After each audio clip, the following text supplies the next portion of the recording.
The Nowata Methodist Church is happy to produce a lot of different content for the edification of Christ's church throughout the world. This daily segment that you're listening to right now corresponds with the Daily Bible Reading Challenge, which is hosted by Christ Church in Moscow, Idaho. If you want to download the list of readings that they publish for yourself or learn more about this challenge, this initiative, go to biblereading.christkirk.com. I'm Jeffrey Rickman. I'm the pastor here in Nowata, and I read from the Berean Standard Bible, which you can also find at berean.bible. Consider subscribing to this podcast to be a part of this daily effort to grow in familiarity with and love of God's holy word. Let's dive in for today.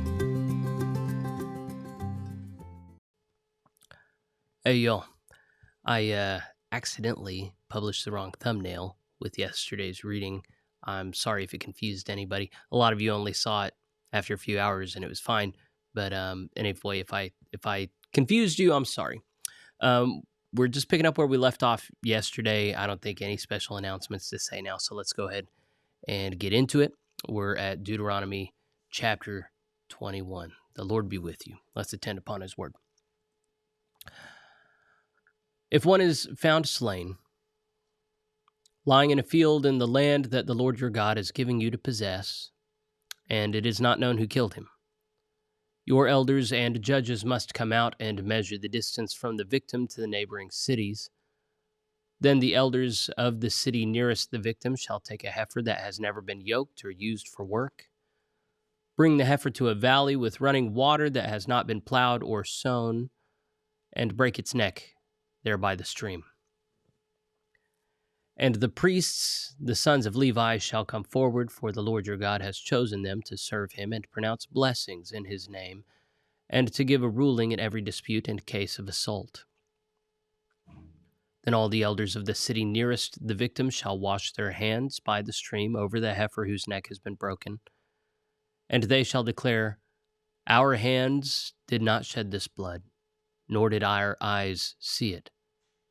Accept this atonement, O Lord, for your people Israel, whom you have redeemed, and do not hold the shedding of innocent blood against them. And the blood shed will be atoned for. So you shall purge from among you the guilt of shedding innocent blood, since you have done what is right in the eyes of the Lord.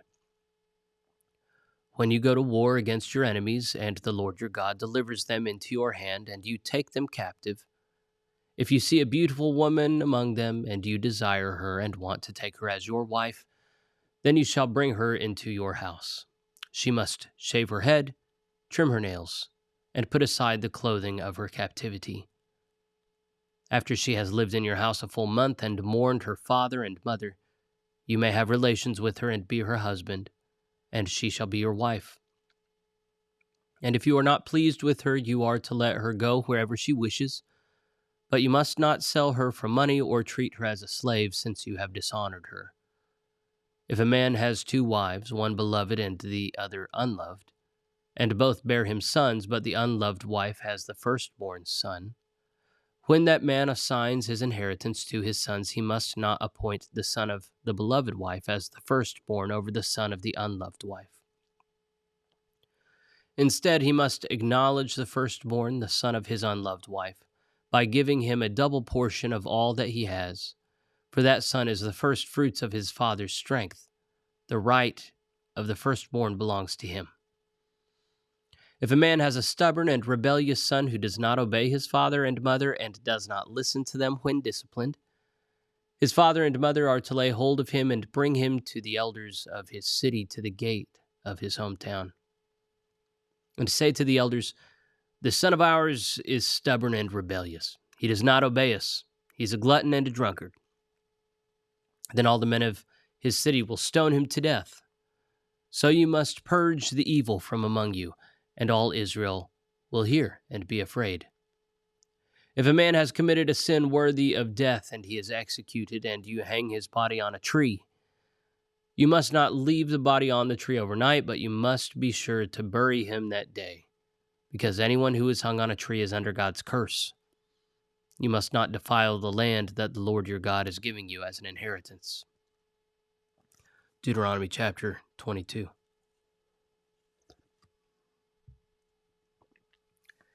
If you see your brother's ox or sheep straying, you must not ignore it. Be sure to return it to your brother. If your brother does not live near you, or if you do not know who he is, you are to take the animal home to remain with you until your brother comes seeking it. Then you can return it to him. And you shall do the same for his donkey, his cloak, or anything your brother has lost and you have found. You must not ignore it. If you see your brother's donkey or ox fallen on the road, you must not ignore it. You must help him lift it up. A woman must not wear men's clothing, and a man must not wear women's clothing. For whoever does these things is detestable to the Lord your God. If you come across a bird's nest with chicks or eggs, either in a tree or on the ground along the road, and the mother is sitting on the chicks or eggs, you must not take the mother along with the young. You may take the young, but be sure to let the mother go so that it may be well with you and that you may prolong your days.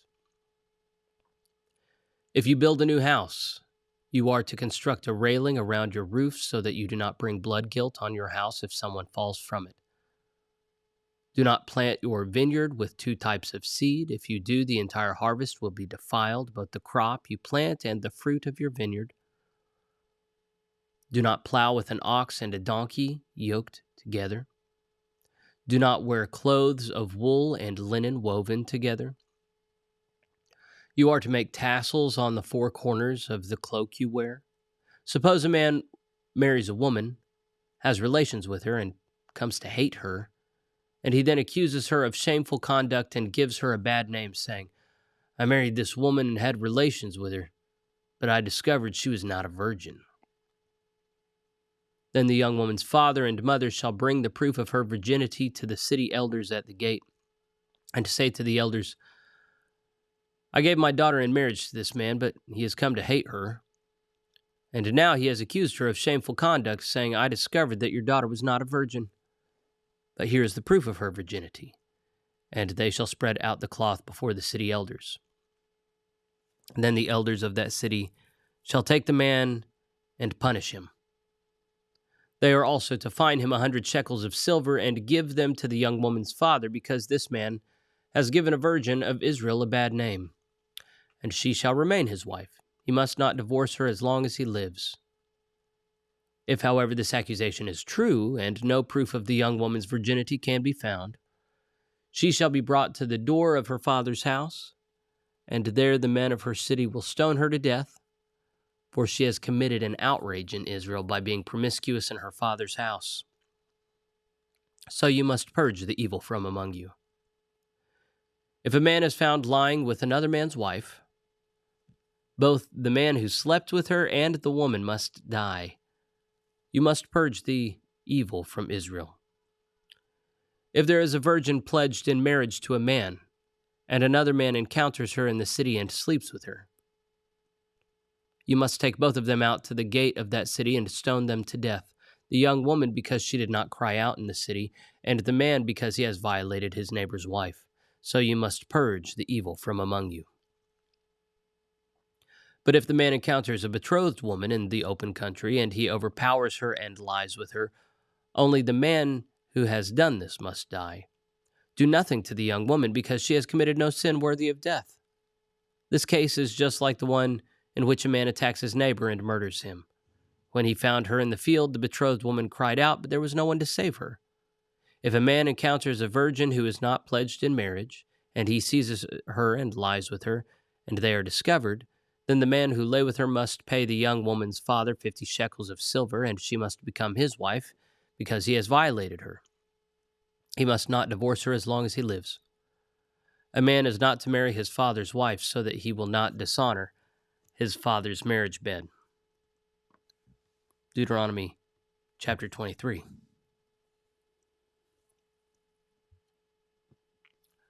No man with crushed or severed genitals may enter the assembly of the Lord. No one of illegitimate birth may enter the assembly of the Lord, nor may any of his descendants even to the 10th generation. No Ammonite or Moabite or any of their descendants may enter the assembly of the Lord even to the 10th generation. For they did not meet you with food and water on your way out of Egypt, and they hired Balaam, son of Beor, from Pethor and Aram Naharaim to curse you. Yet the Lord your God would not listen to Balaam, and the Lord your God turned the curse into a blessing for you, because the Lord your God loves you. You are not to seek peace or prosperity from them as long as you live. Do not despise an Edomite, for he is your brother. Do not despise an Egyptian, because you lived as a foreigner in his land. The third generation of children born to them may enter the assembly of the Lord. When you are encamped against your enemies, then you shall keep yourself from every wicked thing. If any man among you becomes unclean because of a nocturnal emission, he must leave the camp and stay outside. When evening approaches, he must wash with water, and when the sun sets, he may return to the camp. You must have a place outside of the camp to go and relieve yourself. And you must have a digging tool in your equipment so that when you relieve yourself, you can dig a hole and cover up your excrement. For the Lord your God walks throughout your camp to protect you and to deliver your enemies to you. Your camp must be holy, lest he see anything unclean among you and turn away from you. Do not return a slave to his master if he has taken refuge with you. Let him live among you wherever he chooses in the town of his pleasing. Do not oppress him. No daughter or son of Israel is to be a shrine prostitute.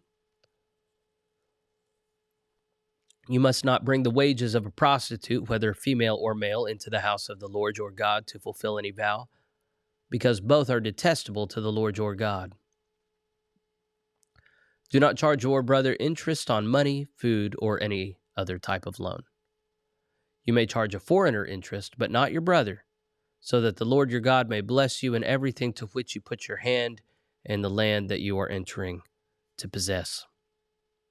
If you make a vow to the Lord your God, do not be slow to keep it, because he will surely require it of you, and you will be guilty of sin. But if you refrain from making a vow, you will not be guilty of sin.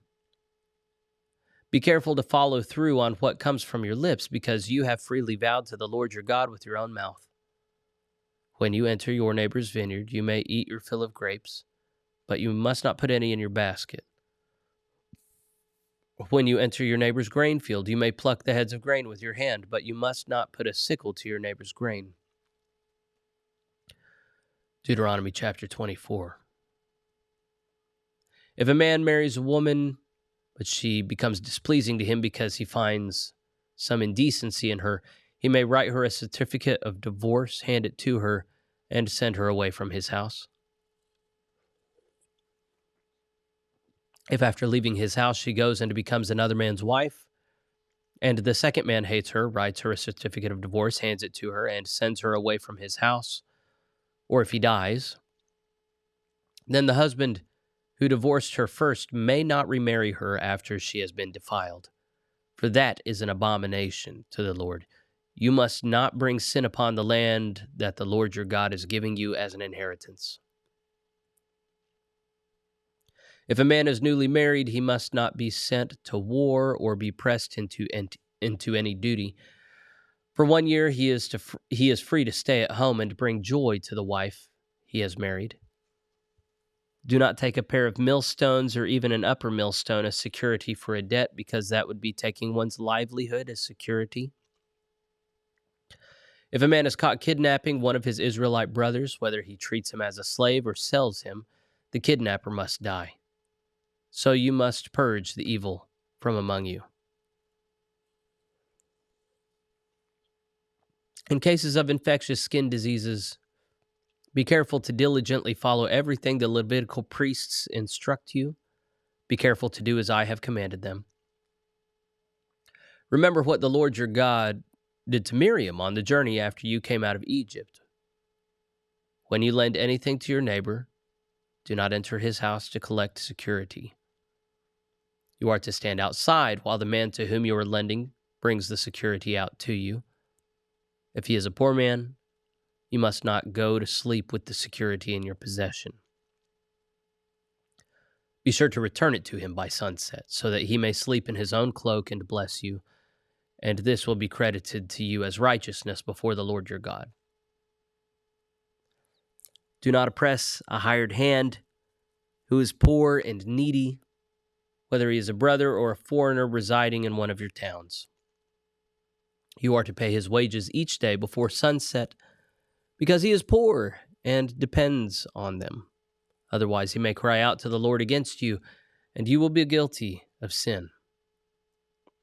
Fathers shall not be put to death for their children, nor children for their fathers. Each is to die for his own sin. Do not deny justice to the foreigner or the fatherless, and do not take a widow's cloak as security. Remember that you were slaves in Egypt, and the Lord your God redeemed you from that place. Therefore I am commanding you to do this. If you are harvesting in your field and forget a sheaf there, do not go back and get it. It is to be left for the foreigner, the fatherless, and the widow, so that the Lord your God may bless you in all the work of your hands. When you beat the olives from your trees, you must not go over the branches again. What remains will be for the foreigner, the fatherless, and the widow. When you gather the grapes of your vineyard, you must not go over the vines again. What remains will be for the foreigner, the fatherless, and the widow. Remember that you were slaves in the land of Egypt. Therefore I am commanding you to do this. Deuteronomy chapter 25. If there is a dispute between men, they are to go to court to be judged, so that the innocent may be acquitted and the guilty condemned. If the guilty man deserves to be beaten, the judge shall have him lie down and be flogged in his presence with the number of lashes his crime warrants. He may receive no more than 40 lashes, lest your brother be beaten any more than that and be degraded in your sight. Do not muzzle an ox while it is treading out the grain. When brothers dwell together and one of them dies without a son, the widow must not marry outside the family. Her husband's brother is to take her as his wife and fulfill the duty of a brother-in-law for her. The first son she bears will carry on the name of the dead brother, so that his name will not be blotted out from Israel. But if the man does not want to marry his brother's widow, she is to go to the elders at the city gate and say, "My husband's brother refuses to preserve his brother's name in Israel. He is not willing to perform the duty of a brother-in-law for me." Then the elders of his city shall summon him and speak with him. If he persists and says, "I do not want to marry her," his brother's widow shall go up to him in the presence of the elders, remove his sandal, spit in his face, and declare, "This is what is done to the man who will not maintain his brother's line." And his family name in Israel will be called the house of the unsandaled. If two men are fighting, and the wife of one steps in to rescue her husband from the one striking him, and she reaches out her hand and grabs his genitals, you are to cut off her hand. You must show her no pity. You shall not have two differing weights in your bag, one heavy and one light. You shall not have two differing measures in your house, one large and one small. You must maintain accurate and honest weights and measures, so that you may live long in the land that the Lord your God is giving you. For everyone who behaves dishonestly in regard to these things is detestable to the Lord your God. Remember what the Amalekites did to you along your way from Egypt, how they met you on your journey when you were tired and weary, and they attacked all your stragglers. They had no fear of God. When the Lord your God gives you rest from the enemies around you in the land that he is giving you to possess as an inheritance, you are to blot out the memory of Amalek from under heaven. Do not forget. All right, that's all from Deuteronomy today. If you don't know what that last verse has been uttered by leaders in Israel today for a justification for why it is that they have to do what they're doing right now. It's just interesting. Anyway, we're now in Mark chapter 11. As they approached Jerusalem and came to Bethphage and Bethany, At the Mount of Olives, Jesus sent out 2 of his disciples and said to them, "Go into the village ahead of you, and as soon as you enter it, you will find a colt tied there on which no one has ever sat. Untie it and bring it here. If anyone asks, 'Why are you doing this?' tell him, 'The Lord needs it and will return it shortly.'" So they went and found the colt outside in the street, tied at a doorway. They untied it, and some who were standing there asked, "Why are you untying the colt?" The disciples answered as Jesus had instructed them, and the people gave them permission. Then they led the colt to Jesus and threw their cloaks over it, and he sat on it. Many in the crowd spread their cloaks on the road, while others spread branches they had cut from the fields. The ones who went ahead and those who followed were shouting, "Hosanna! Blessed is he who comes in the name of the Lord. Blessed is the coming kingdom of our father David. Hosanna in the highest." Then Jesus entered Jerusalem and went into the temple courts. He looked around at everything, but since it was already late, he went out to Bethany with the 12. The next day, when they had left Bethany, Jesus was hungry. Seeing in the distance a fig tree and leaf, he went to see if there was any fruit on it. But when he reached it, he found nothing on it except leaves, since it was not the season for figs. Then he said to the tree, "May no one ever eat of your fruit again." And his disciples heard this statement. When they arrived in Jerusalem, Jesus entered the temple courts and began to drive out those who were buying and selling there. He overturned the tables of the money changers and the seats of those selling doves, and he would not allow anyone to carry merchandise through the temple courts. Then Jesus began to teach them, and he declared, "Is it not written, 'My house will be called a house of prayer for all the nations'? But you have made it a den of robbers." When the chief priests and scribes heard this, they looked for a way to kill him, for they were afraid of him, because the whole crowd was astonished at his teaching. And when evening came, Jesus and his disciples went out of the city. As they were walking back in the morning, they saw the fig tree withered from its roots. Peter remembered it and said, "Look, Rabbi, the fig tree you cursed has withered." "Have faith in God," Jesus said to them. "Truly I tell you that if anyone says to this mountain, 'Be lifted up and thrown into the sea,' and has no doubt in his heart but believes that it will happen, it will be done for him. Therefore I tell you, whatever you ask for in prayer, believe that you have received it, and it will be yours. And when you stand to pray, if you hold anything against another, forgive it, so that your Father in heaven will forgive your trespasses as well." After their return to Jerusalem, Jesus was walking in the temple courts, and the chief priests, scribes, and elders came up to him. "By what authority are you doing these things?" they asked. "And who gave you the authority to do them?" "I will ask you one question," Jesus replied. "And if you answer me, I will tell you by what authority I am doing these things. John's baptism, was it from heaven or from men? Answer me." They deliberated among themselves what they should answer. "If we say from heaven," he will ask, "Why then did you not believe him?" But if we say from men," they were afraid of the people, for they all held that John truly was a prophet. So they answered, "We do not know." And Jesus replied, "Neither will I tell you by what authority I am doing these things." Thus ends the reading, and that's the word of the Lord. All right, there's plenty of overlap here. If you notice, parts of Deuteronomy were quoted in Mark yesterday. So keep paying attention, keep holding on to what you can, keep connecting all those dots. If you haven't seen it, there are graphics you can look up. I should have thought to have an overlay of all the different cross-references in the Bible. It's just one of the most hyperlinked and interconnected texts that's ever been written, and it's a wonderful thing to read through with you. So thanks for joining with me. We'll be back at it tomorrow. I'll see you then.